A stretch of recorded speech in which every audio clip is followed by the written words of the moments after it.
Сайн байцгаана уу? Монголын хөгжил судлалын төв, бизнесийн амжилтын түлхүүр болон санхүү эдийн засгийн дэд сургуулийн аймаг сумдын бэлчээр ашиглагчдын холбоодын чадварх бэхжүүлэх онлайн сургалтын 5 дугаар хичээлийг та бүхэнд төлөвлөхөд бэлэн боллоо. Энэхүү онлайн сургалтын хичээлийг явуулах боломжийг бүрдүүлсэн Швейцарын хөгжлийн агентлагийн ногоон алт төслийн хамт олон талархаж байгаагаа илэрхийлье. Өмнөх 4 сэдвээр бид төрийн бас байгууллагын стратегийн менежмент болон засаглалын сэдвүүдийг авч үзсэн бөгөөд нийт 4 хичээлийн эцэст та бүхэн өөрсдийн байгууллагын эрхэм зорилго алсын харааг тодорхойлж, зорилго зорилтуудаа боловсруулан, үйл ажиллагааны төлөвлөгөөгөө гаргаж, гишүүнчлэлийн журам, удирдах зөвлөлийн үүрэг хариуцлага зэргийг нэлээд дэлгэрэнгүй тодорхой үзсэн байгаа. Хичээл бүрийг эцэст өгөгдсөн гэрийн даалгаврыг чанартай сайн хийсэн тохиолдолд ялагчийг шалгаруулан хичээл бүрийн ялагч тус бүр 100,000 төгрөгийн шагнал авсан байгаа.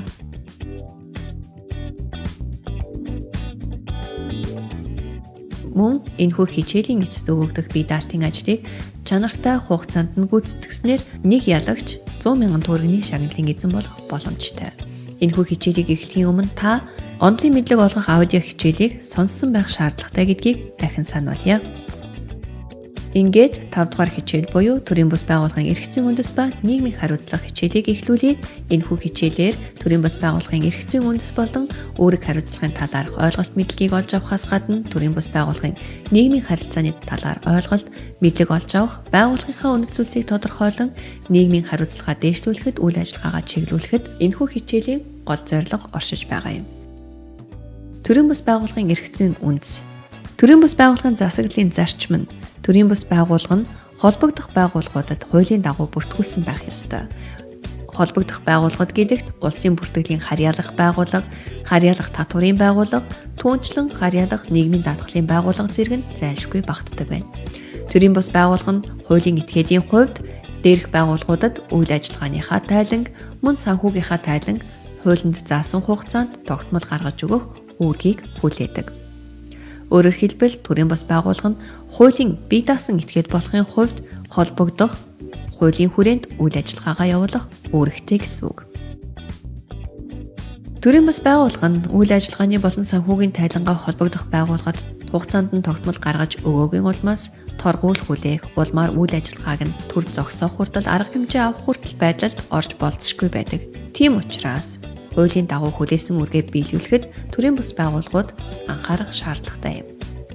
Төрийн бус байгууллагын эрх зүйн асуудлыг авч үзвэл Монгол улсын төрийн бус байгууллагын тухай хуулинд зааснаар нийгэм болон өөрсдийн ашиг сонирхол үзэл бодлын үүднээс сайн дурын үндсэн дээр байгууллагадан үйл ажиллагаагаа төрөөс хараат бас өөрийгөө удирдах зарчмаар явуулдаг ашигын төлөө бус байгууллагыг хэлдэг байна.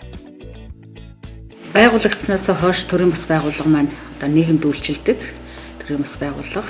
Эннийхээ үр дүнд бид нар одоо сумын нийт малчин өрхийн малчдыг одоо малчдын орлого нэмэгдүүлэхээр догшооны үйл ажиллагаанд бас үйл ажиллагаагаа чиглүүлэн ажиллаж байна. Түмэн мал төрийн бус байгууллагын дэрэгдэх ширээ төгжил нэртэй оршоо байгуулагдаж сумын нийт малчин өрхийн одоо 60% нь хамрагдсан 240 гаруй малчин өрхтэй ийм хоршоо байгуулагдаж малын гаралтай бүх түүхий эдийг одоо дотоодын үйлдвэр тушааж төрөөс авч явуулж байгаа бодлогын хүрээнд малчтад урамшуул олгуулах мөн одоо малын гаралтай түүхий эдийг одоо зах зээлийн үнэ ханшинд одоо ойртуулах мөн одоо нэмэн өртөг шингэсэн бүтээгдэхүүн үйлдвэрлэх гэсэн чиглэлтэй үйл ажиллагаа явуулж байгаа. Манайх нэмэн өртөг шингэсэн бүтээгдэхүүн үйлдвэрлэхдээ ноосны манцыг ажилладаг.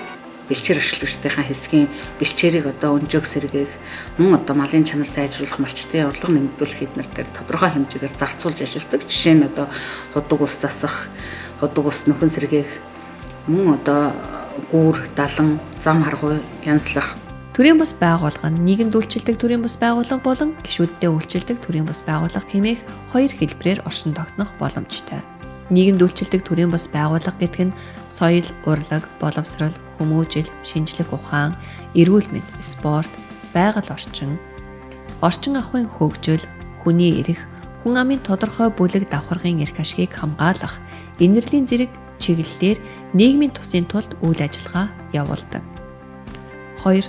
Гишүүдэдээ үйлчлэх төрийн бус байгууллага гэдэг нь зөвхөн өөрийн гишүүдэд үйлчилдэг тэдний хууль ёсны эрх ашиг сонирхлыг хамгаалах үндсэн зорилготой үйл ажиллагаагаа явуулдаг байна. Төрийн бус байгууллагын хэд хэдэн загварууд байдаг боловч хуулийн хүрээнд заасан энэхүү тодорхойлолтын хүрээнд бид өнөөдөр энэ асуудлыг хязгаарлан ярих юм а. Энэ асуудлыг цаашид ярихын өмнө та энэхүү хуулийн хүрээнд танай байгууллага, танай спах ямар төрийн бус байгууллага гэдгийг бодож үзэх шаардлагатай юм.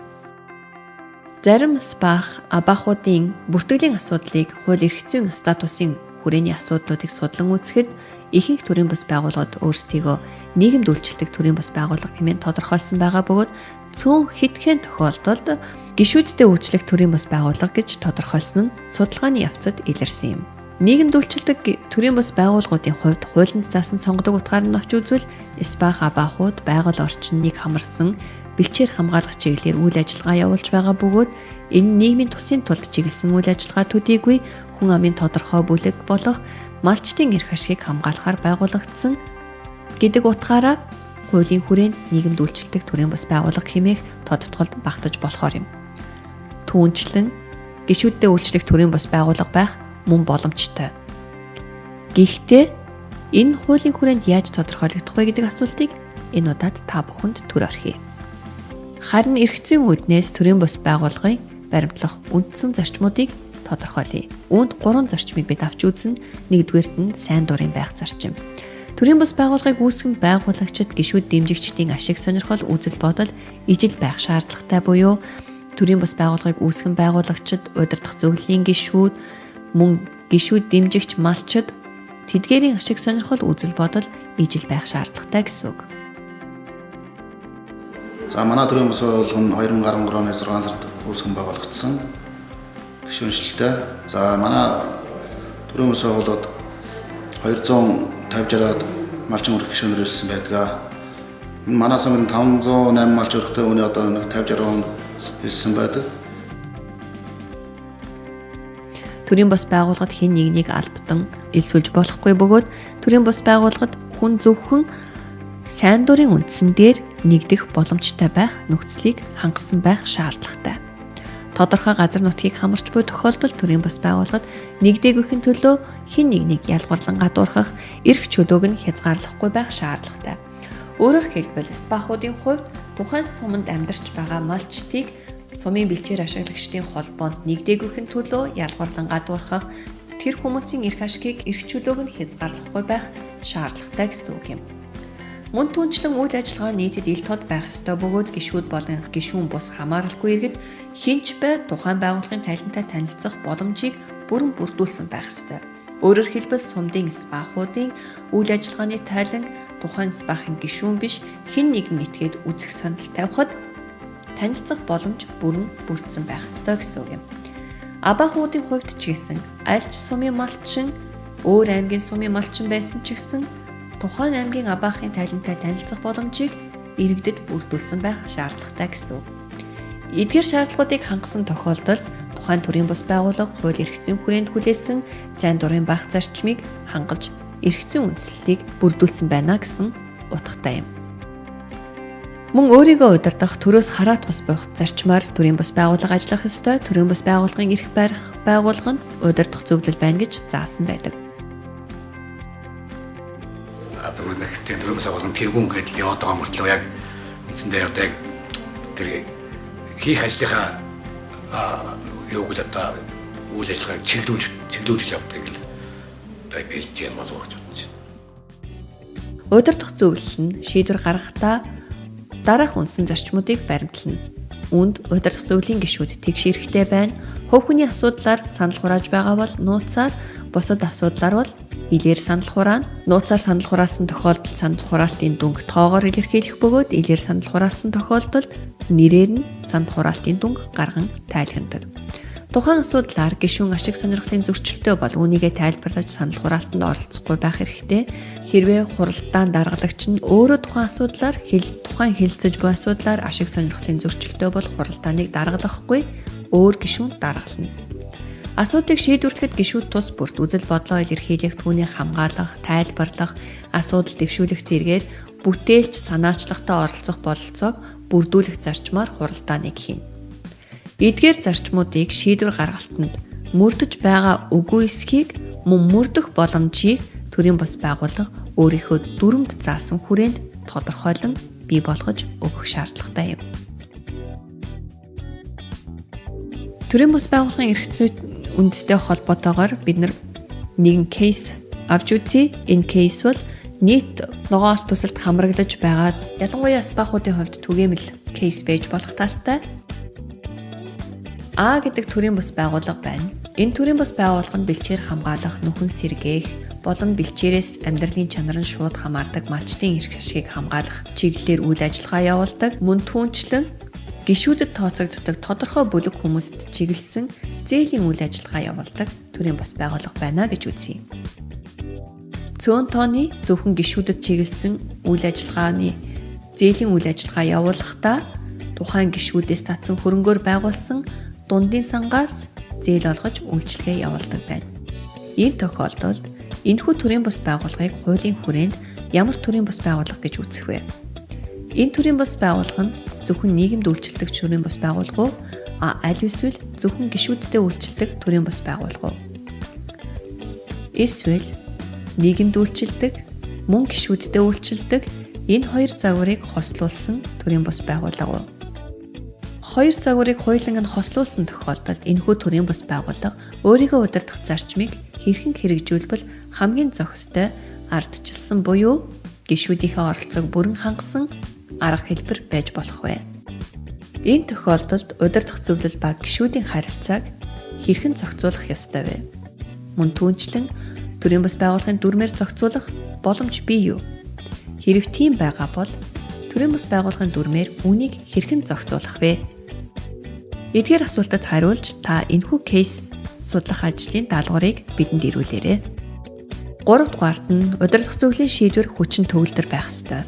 Удирдах зөвлөлийн шийдвэр хүчин төгөлдөр байхад ямар асуудлуудыг анхаарч үзэх шаардлагатай вэ гэвэл нэгдүгээр удирдах зөвлөлийн хуралдааны эрс гишүүдийн тэгш оролцоо хангагдсан байх шаардлагатай. Үүний тулд удирдах зөвлөлийн хурлын эрс хэдэн хувийг хангасан тохиолдолд тухайн удирдах зөвлөлөөр хэлэлцэн баталсан шийдвэрийг хүчин төгөлдөр гэж үзэх вэ гэдгийг төрийн бус байгууллага юуны өмнө дүрмдээ тусгасан байх шаардлагатай. Мөн түүнчлэн хуралдаанд оролцож буй гишүүдийн тэгш оролцоог хангахын тулд хуралдаан болохоос өмнө тухайн хурлаар хэлэлцэх асуудлуудыг удирдах зөвлөлийн гишүүдэд урьдчилан танилцуулж, удирдах зөвлөлийн гишүүдэд тухайн асуудлуудтай холбоотой нэмэлт мэдээллийг олж авах судлах боломж хугацааг гаргаж өгсөн байх шаардлагатай. Хоёрдугаарт нь хуралдааныг баримтаар албажуулсан байх шаардлагатай. Ингэхийн тулд хэлэлцсэн асуудлууд тэдгээрийн талаарх хурлын дэлгэрэнгүй тэмдэглэлийг хөтлөх, удирдах зөвлөлийн хуралдаар баталсан шийдвэрийг баримтаар баталгаажуулах, нууц санал хураалтыг тоогоор илэрхийлсэн дүнг тусгасан байх, ил санал хураалтыг нэрээр гаргасан дүнг баталгаажуулсан байх, мөн сонирхлын зөрчилтэй холбоотой ямар нэгэн асуудал байсан бол тухайн холбогдох тайлбарыг бичгээр гаргуулж авсан байх, шийдвэрийн талаар өөр саналтай гишүүний тайлбарыг мөн бичгээр авч тэмдэглэсэн байх шаардлагатай юм. Удирдах зөвлөлийн хурлын шийдвэр хүчин төгөлдөр байх 3 дахь чухал хүчин зүйл нь гишүүн тус бүр холбогдох баримтуудтай танилцсан гарын үсэг зурж баталгаажуулсан байх шаардлагатай. Хэрвээ гишүүн тус бүр гарын үсэг зурж баталгаажуулаагүй бол тухайн шийдвэр хүчин төгөлдөр бус болно гэсэн үг. Удирдах зөвлөлийн гишүүд ямар баримттай танилцаж гарын үсэг зурж баталгаажуулж шийдвэрээ хүчин төгөлдөр болгодог вэ гэхээр тухайн өөрийн оролцсон хурлын тэмдэглэл, тухайн хурлаар баталж гаргасан шийдвэр мөн тогтоол. Эдгээр баримт бичигт гарын үсэг зурснаар тухайн удирдах зөвлөлийн хурлын шийдвэр хүчин төгөлдөр болох бөгөөд зөвхөн хүчин төгөлдөр шийдвэрийг гүйцэтгэх алба хүлээн авч хэрэгжүүлэх үүрэгтэй вэ. Тэгэхээр өдийг хүртэл танай спах абаахуудын хуралч хийж байсан удирдах зөвлөлийн хурлын шийдвэрүүд хүчин төгөлдөр шийдвэр мөн үү гэдгийг та эргцүүлэн бодож үзээрэй.